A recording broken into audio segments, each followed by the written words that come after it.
സംശയം ചോദിച്ചോട്ടെ, എന്റെ ചാത്തന്മാരെ അറിയിച്ചു ASI ആണോ? ആണ്. ആണോ? ആണോ? ഈശ്വര, അപ്പൊ കറക്റ്റാ. സാർ പാടിയതെല്ലാം കറക്റ്റാണ്. കറക്റ്റ്, ഒരു പ്രശ്നമില്ല. പറ്റിയ 199 കൊടുത്തിട്ട് ബാക്കി എവിടെയും ഞങ്ങളെ കണ്ട് ഫൈൻ അടിക്കരുത്. അടിപൊളിയായിരുന്നു കേട്ടോ. നമ്മളെപ്പോഴും പറയാറുള്ള പോലെ കാക്കിക്കുള്ളിലെ കലാഹൃദയം. ഔസർ പറയൂ. അത് കറക്റ്റ്. അല്ല, അത് നമ്മൾ നോക്കണല്ലോ, അവരുടെ ജീവിതവും അവരുടെ സാഹചര്യങ്ങളും അത് വെച്ചിട്ട് ഇങ്ങനെയൊക്കെ പാടാൻ പറ്റുക എന്ന് പറയുന്നത് നൈസ്, വെരി നൈസ് മാൻ. നല്ലൊരു അറ്റംപ്റ്റ് നടത്തി. പാട്ട് പഠിച്ചിട്ടൊന്നും ഉണ്ടാവില്ല അല്ലേ? ഇഷ്ടം കൊണ്ട്, പാട്ടിനോടുള്ള ഇഷ്ടം, അതാണ് ആവശ്യം. ആദ്യം വേണ്ടത് അതാണ്. പാട്ട് പഠിച്ചുകൊണ്ട് കാര്യമില്ല. ഇതിപ്പോൾ ജീവയ്ക്കുണ്ട് പാട്ടിനോട് ഭയങ്കര ഇഷ്ടമാണ്, അത് കാരണം ജീവിക്ക് പാടാൻ പറ്റുന്നില്ല. പക്ഷേ തൃശ്ശൂര് SI പരിചയമുണ്ടോ? ആവശ്യം അല്ല, പബ്ലിക്കായിട്ട് ഒരാളെ അപമാനിക്കുന്നതിന് എന്താ കേസ്? ഷിഹാബിനോട് എനിക്ക് വേറെ കാര്യം ചോദിക്കാം. ഷിഹാബിന് പാട്ട് ഇത്ര ഇഷ്ടമാണ്. ഒരു ഗായകൻ, നല്ലൊരു ഗായകൻ റോങ് സൈഡിൽ വണ്ടി ഓടിച്ചു പോകുന്നു. അപ്പോൾ ഷിഹാബ് അത് കാണുന്നു, വണ്ടി നിർത്തി എന്ത് ചെയ്യും? തീർച്ചയായിട്ടും നിയമലംഘനം കണ്ട അതനുസരിച്ച് ശിക്ഷ കൊടുക്കും അല്ലേ? ഇതിൽ ഒന്നുമില്ല. ആ സ്പിരിറ്റ്, ആ പാട്ടിലുള്ള സ്പിരിറ്റ് നന്നായിരുന്നു. അയ്യോ, ഇങ്ങനെ നിൽക്കുമ്പോ അങ്ങനൊന്നും പറയല്ലേ.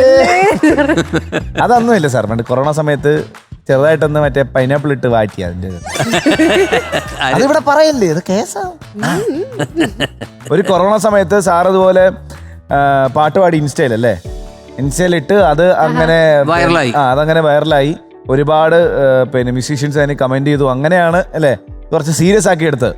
പിന്നെ അതിനുശേഷം പാട്ട് ജോലി, പാട്ട് പെറ്റി, പാട്ട് ഫൈന്, അങ്ങനെ പോകുന്നു. പാട്ടിൽ കുറച്ചും കൂടി സമയം ചെലവഴിക്കുന്നത് നല്ല അല്ലേ? കുറച്ചും കൂടി, കാരണം ഇത്രയും നന്നായിട്ട് പാടുന്നുണ്ട്. ഇതൊക്കെ ദൈവം തന്നിരിക്കുന്ന വരങ്ങളാണ്, ഇത് എല്ലാവർക്കും കിട്ടത്തില്ല. പ്രത്യേകിച്ച് ഈ ഇങ്ങനത്തെ ഒരു സാഹചര്യം, ജോലിയും വെച്ചിട്ട് ഇങ്ങനെ പാടാൻ സാധിക്കുന്നു എന്ന് വെച്ച് കഴിഞ്ഞാൽ അത് വളരെ വലിയ കാര്യമാണ്. നമ്മളൊക്കെ അപ്രീഷിയേറ്റ് ചെയ്യേണ്ട കാര്യമാണ്. കാരണം നമ്മൾ തന്നെ ഇപ്പോൾ പാട്ട് പാടാനിരിക്കുന്ന നേരത്തെ എന്തെങ്കിലും ഒരു ഇഷ്ടമില്ലാത്തൊരു ന്യൂസ് വന്നു കഴിഞ്ഞാൽ നമ്മളുടെ പാട്ട് കയ്യിൽ നിന്ന് പോകും. അപ്പം അങ്ങനെ ഇരിക്കുമ്പോൾ ഇതൊക്കെ വലിയ അച്ചീവ്മെൻ്റ് ആണ്. So I really appreciate it Shihab. ഇനി കുറച്ചും കൂടി എങ്ങനെ ഗ്രൂമിംഗ് ഒക്കെ അവർ ചെയ്യുന്നുണ്ടല്ലോ, പ്രാക്ടീസ് ചെയ്യുമ്പോൾ നൊട്ടേഷനൊക്കെ പലയിടത്തൊക്കെ നോട്ട്സൊക്കെ മാറിപ്പോകുന്നതൊക്കെ അവർ പറഞ്ഞു തരും. ഇത് പെട്ടെന്ന് സ്റ്റേജിൽ വന്നിട്ട് നമ്മളിപ്പോൾ അങ്ങനെ മാറ്റി പാടാൻ പറഞ്ഞു കഴിഞ്ഞാൽ മാറ്റി ആർക്കും പാടാൻ പറ്റില്ല. അപ്പോൾ അത് കുഴപ്പമൊന്നുമില്ല കേട്ടോ. അപ്പോൾ നന്നാവട്ടെ, എല്ലാ കാര്യങ്ങളും ഗംഭീരമാവട്ടെ, അടിപൊളിയാവട്ടെ.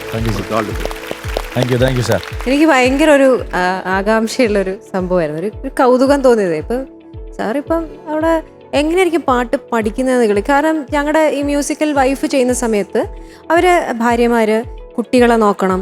അപ്പം ഒരു കുട്ടിയൊക്കെ ഉറക്കി എല്ലാം കഴിഞ്ഞ് 12 മണിക്ക് രാത്രിയൊക്കെയാണ് ഇരുന്ന് പ്രാക്ടീസ് ചെയ്തിട്ട് ഒക്കെ ഇവിടെ വന്നിട്ട് പാടുന്നത്. അപ്പം അത്രയും ഇവര്, ഞാനിങ്ങനെ ആയിരിക്കും സാർ ഇങ്ങനെ പോലീസ് സ്റ്റേഷനിൽ എനിക്ക് ഇടിച്ച് നിന്നെ പരിപാടി അവിടെ ഇരിക്കണം, ഇങ്ങനെ വല്ലത് ഒരു കോൺട്രാസ്റ്റ് ആയിട്ട്. ഫ്ലവേഴ്സ് ഒരുക്കുന്ന കാഴ്ച വസന്തം യൂട്യൂബിൽ പ്രേക്ഷകർക്ക് ലൈവായി കാണാം. ഫ്ലവേഴ്സ് കോമഡിയിൽ ജോയിൻ ചെയ്യൂ, ആസ്വദിക്കൂ.